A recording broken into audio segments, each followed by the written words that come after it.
What's got 4 wheels, 903 horsepower and costs less to tax than a BMW 5 Series? The McLaren P1. Here's an up-to-date history of it. Until recent years, McLaren were a company famed for just two things, F1 and F1. The McLaren racing team was founded in 1963 by New Zealander Bruce McLaren. He had previously been driving for the F1 team Cooper. However, when the team wouldn't back him to race in the Australasian Tasman series, he decided to set up his own team in order to race. So the famous McLaren Formula 1 team we know today was actually founded in order to race in a different series. McLaren Racing started competing in Formula 1 in 1966, and after a short while it became the primary focus of the team. And F1 was all that McLaren were known for many years. That is, until May 1992, when McLaren unveiled the F1, a legendary road and race car that dominated spec sheets and racetracks alike. I won't go into any detail on the F1 because this car deserves its very own video. After production on the F1 ended in 1998, McLaren didn't make another road car for 13 years. The P1 is a car born in this modern era of McLaren Automotive, a brand launched in 2010 and whose product lineup is now almost as expansive and impressive as its history. A somewhat tough to believe revelation is that the McLaren P1 is actually only the third production car McLaren have ever made. Therefore, other than the MP412C, it's the oldest car of the modern McLaren automotive era. The development story of the McLaren P1 begins in 2008, back when McLaren's Formula 1 team was on championship winning form. Ron Dennis, McLaren's famous former CEO, hired engineering guru Dan Parry-Williams to undertake the task of developing a road car that's so advanced and capable, it will guide the way to a new age of the McLaren brand. Parry-Williams accepted his daunting assignment and, after several months of concept designs, the project codenamed at the time P12 officially began in 2009. During development, there were reportedly 14 prototypes made, 9 of which were destroyed in various tests. The other 5, however, were refurbished by McLaren and then sold to customers, offering an opportunity to own something even more special than the regular McLaren P1. A McLaren prototype car is primarily identifiable by the small text on the side of the car just before the rear wheel that reads the letters XP, standing for Experimental Prototype, followed by the car number. This was also the case on the McLaren F1 prototype cars. Back in late 2017, the McLaren P1 XP05 was sold by its previous owner for an undisclosed amount, and whilst it's unlikely that we'll ever know the figure the purchaser paid, it's safe to assume it was considerably more than the worth of a non-experimental prototype P1. The McLaren P1 was designed in-house by Frank Stephenson and Robert Melville. Frank Stephenson at the time was the design director at McLaren and had a wealth of previous experience, having designed the 2001 Mini Cooper, the BMW X5, the Ferrari F430 and the Maserati MC12, just to name a few. He moved to McLaren in 2008 and is responsible for the first generation of design language evident in McLaren automotive vehicles ranging from the P1 to the 570 GT. So, if Frank Stephenson, with all his wisdom and experience, could be compared to Obi-Wan Kenobi, his P1 co-designer, Robert Melville, is more of a Luke Skywalker. Hired by Jaguar Land Rover straight out of the Royal College of Art in London, his sketches were the catalyst to the design and production of the Range Rover Evoque. He then undertook a 3-year stint at General Motors where he helped design cars such as the Chevrolet Corvette. After being recruited by McLaren in 2009, Melville went on to design cars such as the P1, 650S and 570S, before introducing McLaren Automotive's second generation of design language, as showcased by the 720S. In May 2017, Frank Stephenson left McLaren Automotive, and Robert Melville was promoted to replace him as Director of Design at the age of 39 years. The car is fairly typical in terms of size when compared to other hypercars. At 4,588mm long, it's a little shorter than both of its main rivals, the LaFerrari and the Porsche 918 Spider, and in terms of width, at 1,946mm wide, it sits between its two rivals. So for reference, the P1 should be able to fit in an Audi A4 sized parking space. As with all hypercars, form had to follow function on the P1. However, this doesn't mean the car is without its fair share of aesthetic eccentricities. When a car's form is completely dictated by function, how does a manufacturer ensure everyone knows who made the car?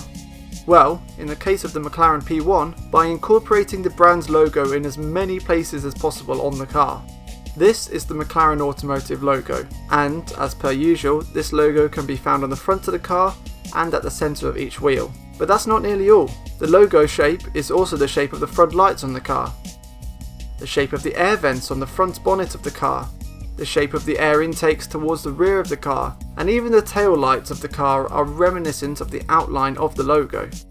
The logo isn't the only aesthetic feature of the car that is designed to make you think McLaren. Notice the shape of the windows on the side of the P1, and now the shape of the windows on the side of the McLaren F1, upon which the P1's legacy is built. The outline of all the windows together are the exact same shape on both cars. This isn't something many people are likely to notice, but if you were lucky enough to see these two cars side by side, it may subconsciously let you know that they're related. It's clear this design was chosen on the P1 purely to impose the impressive heritage of the car, as the rear windows on the side of the P1 aren't actually windows at all. Instead, they're just carbon fibre cutouts, intended to simply fill the window shape. And whilst this most likely was done to save weight, it's not going to make backing out of the driveway any easier. Fortunately, once you do manage to get your P1 on the road, you've got an awful lot to enjoy. Let's start with the motor and the power it produces, or more accurately, the motors and the power they produce, because the McLaren P1 is a hybrid. The car's primary source of power comes from a 3.8 litre twin-turbo V8 engine that produces 727 horsepower at 7,500 RPM and 531 pound-feet of torque at 4,000 RPM. The primary advantages of using a twin-turbo V8 is size, weight, and fuel efficiency. A smaller V8 engine with large turbos attached can produce a comparable amount of power to a naturally aspirated V12 whilst taking up smaller space in the car and weighing less. Turbo engines tend to also be more fuel efficient than similarly powered naturally aspirated engines, which means less filling up at the petrol station, cheaper road tax, and happier penguins and polar bears. The primary disadvantage of turbochargers is turbo lag. Here's the 30-second explanation of what turbo lag is. A turbocharger essentially forces extra air into the engine. More air means more oxygen equals bigger bang, and that means more power. In order to deliver more power to the engine, a turbo must first spool up. This is done by the engine exhaust gases pushing a turbine in the turbo, which in turn compresses air and forces it into the engine. But it takes a little while for the engine to push enough exhaust gas through the turbine to make the turbo compress the air and deliver that enormous increase in power. In essence, turbo lag is the time between putting your foot down and being forced into the back of your seat by mind-bending acceleration. It can be less than a second, could be a few seconds. It depends on the turbo. The bigger the turbo, the longer it takes for that acceleration to hit, and the McLaren P1 has some pretty big turbos. So, how do you solve a problem like turbo lag? Well, in the case of the McLaren P1, you solve it with a second electric motor that can replicate the power of a turbo in short bursts whilst you're waiting for the twin turbos to start working. It's called IPAS, which stands for Instant Power Assist System, and is only part of the technology on the car derived from Formula 1. In addition to automatically filling the power gap created by turbo lag, the IPAS system can also be manually triggered by the driver via a button on the P1 steering wheel to give an extra boost when required, such as during overtakes. The electric motor is capable of producing 177 horsepower and can work in conjunction with the twin-turbo V8 to produce a total of 903 brake horsepower. All of this power is delivered exclusively to the rear wheels by a snappy 7-speed dual-clutch gearbox. But, if you're not in a hurry, you can ditch the 700 plus horsepower V8 entirely for a while, as the P1 does have an EV mode and can run on its electric motor alone. The sizable lithium battery located behind the cabin is capable of powering the car for approximately 7 miles. This is especially handy for modern city driving, where restrictions are getting tighter and tighter on unecological cars. For example, due to the electric-only mode, the McLaren P1 is exempt of London's congestion charge.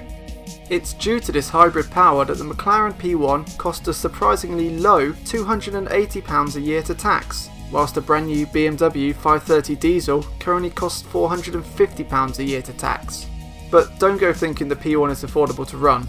Whilst McLaren quotes a combined fuel consumption of 34 mpg, third-party test results have concluded that 20 mpg is a much more realistic figure. The P1's powertrain is by no means the only impressive feature on the car. The body of the car holds more than a couple of tricks up its sleeve too. Firstly, the car's weight. The McLaren P1 has a curb weight of 1,547 kilograms. This is impressive by its own right, but when the heavy battery pack the car holds is taken into consideration, the weight is really quite remarkable. This was achieved by extensively using carbon fibre, including to make the chassis, which weighs just 90 kilograms. The seats are made of carbon fibre too, and weigh just 10.5 kilograms each. McLaren also went about reducing and removing everything they possibly could. This included thinning down the glass windows by a third, choosing not to include a glove box. Carpets are an optional extra. Even the car's carbon fibre interior trim is left unlacquered in order to save 1.5 kilograms. Of course, when the McLaren wants to, it can weigh a lot more than 1500 kilograms. The car utilises active aerodynamics. The rear wing on the car can extend and adjust its angle to generate maximum downforce. Interestingly, however, at 160 miles an hour, the rear wing will automatically retract back downwards again towards the car. This is because otherwise the amount of downforce it would produce at higher speeds would be so great it would break the rear suspension. What's cool about the P1 is McLaren took this inclusion of active aero as an opportunity to increase the driver's involvement with the car even further. They did this by including a drag reduction system button on the steering wheel, another feature taken straight from an F1 car. The driver can press the button and the rear wing will flatten, thus reducing drag by around 29%, making the car more slippery and improving its acceleration and top speed.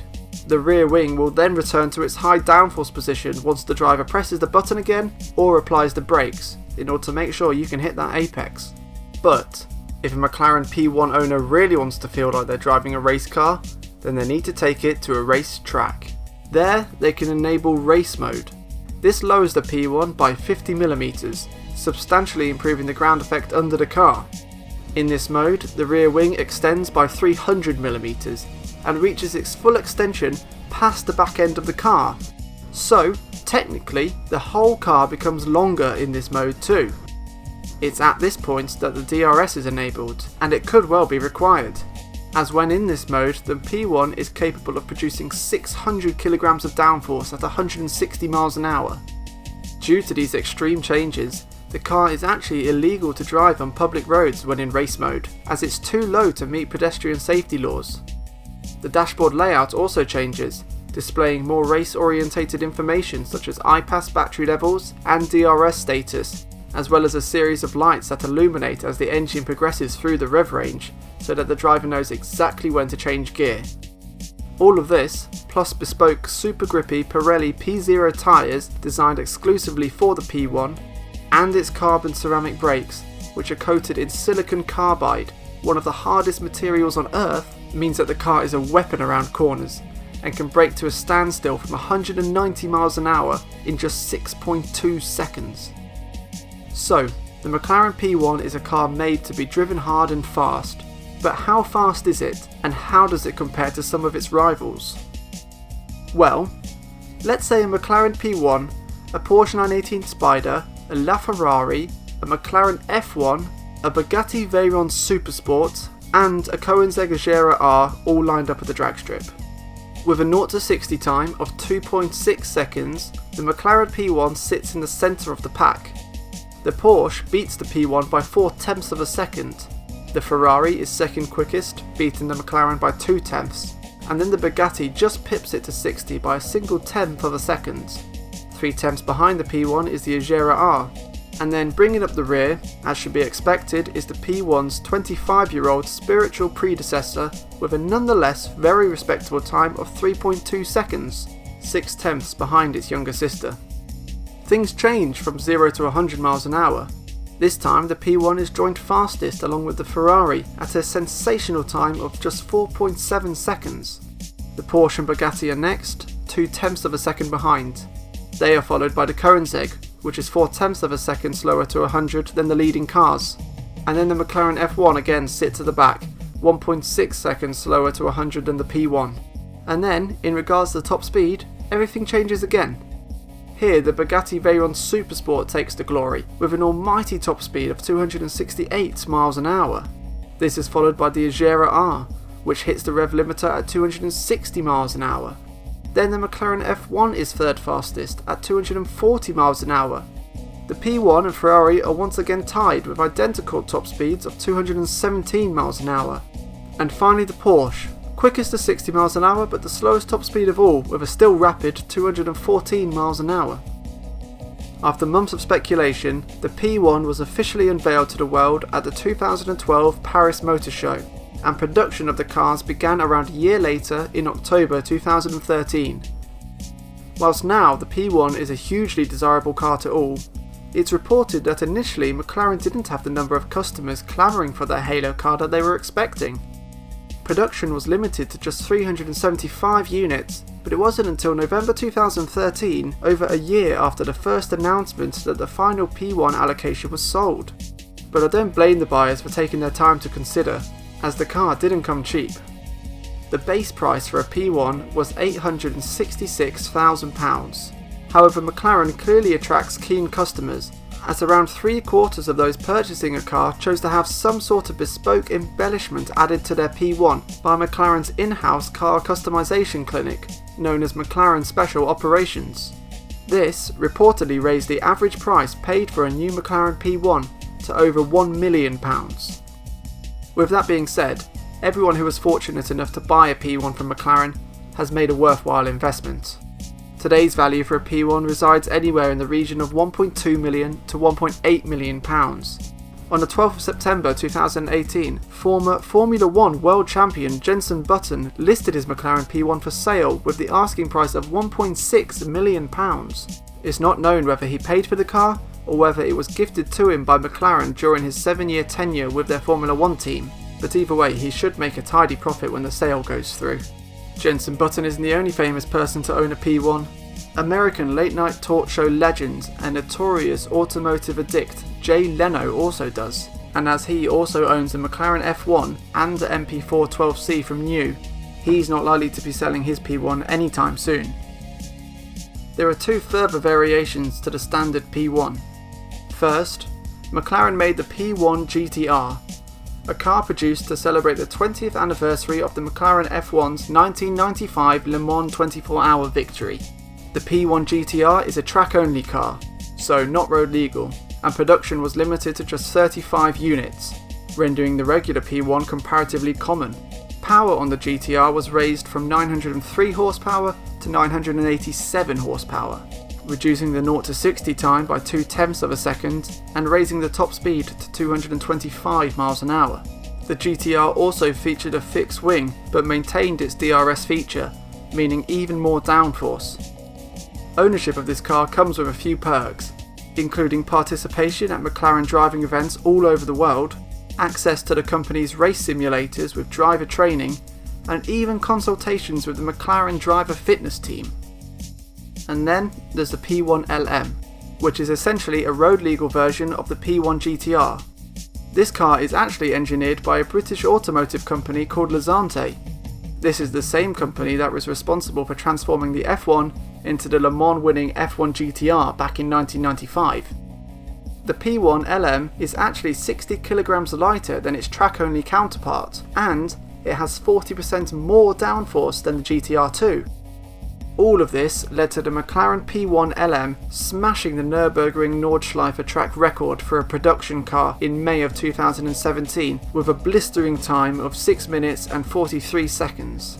That's 9 seconds faster than the track's previous record holder, the Lamborghini Huracan Performante, and apparently, to prove its roadworthiness, the P1 LM then drove all the way back to the UK. However, all that speed doesn't come cheap.